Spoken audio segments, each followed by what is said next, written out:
BJP के मंत्री विजय शाह के विवादित बयान जिसने पूरे देश में हंगामा मचा दिया है।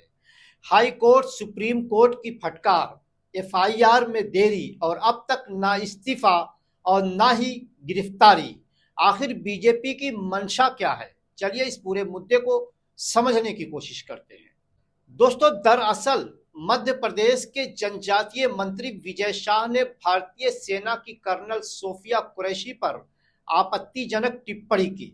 ऑपरेशन सिंदूर की हीरो कर्नल सोफिया, जिन्होंने देश की सुरक्षा में अहम भूमिका निभाई, उनके खिलाफ विजय शाह ने सांप्रदायिक और अपमानजनक बयान दिया।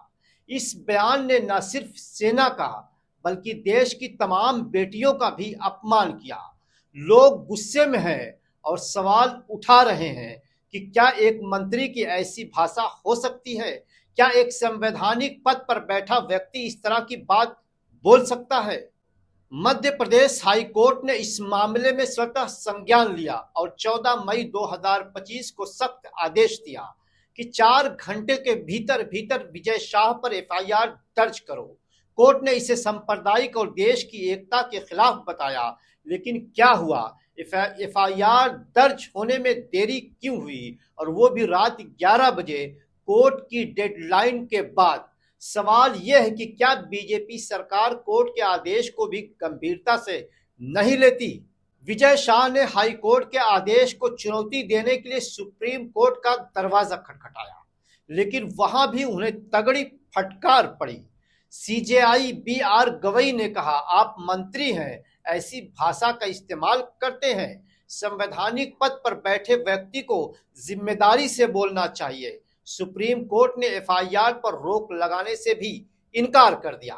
फिर भी विजय शाह का अभी तक ना इस्तीफा हुआ और ना ही बीजेपी से ने उनके खिलाफ किसी भी तरह की कार्रवाई की और ना अभी तक उनकी गिरफ्तारी हुई। अब बड़ा सवाल है, बीजेपी की मंशा क्या है? बीजेपी के बड़े बड़े नेता चुप हैं। ना सीएम मोहन यादव ने इस्तीफा मांगा, ना पार्टी ने उन्हें बाहर का रास्ता दिखाया। विपक्ष और जनता पूछ रही है, क्या बीजेपी ऐसे नेताओं को बचाना चाहती है? क्या आदिवासी वोट बैंक की राजनीति इनके पीछे है?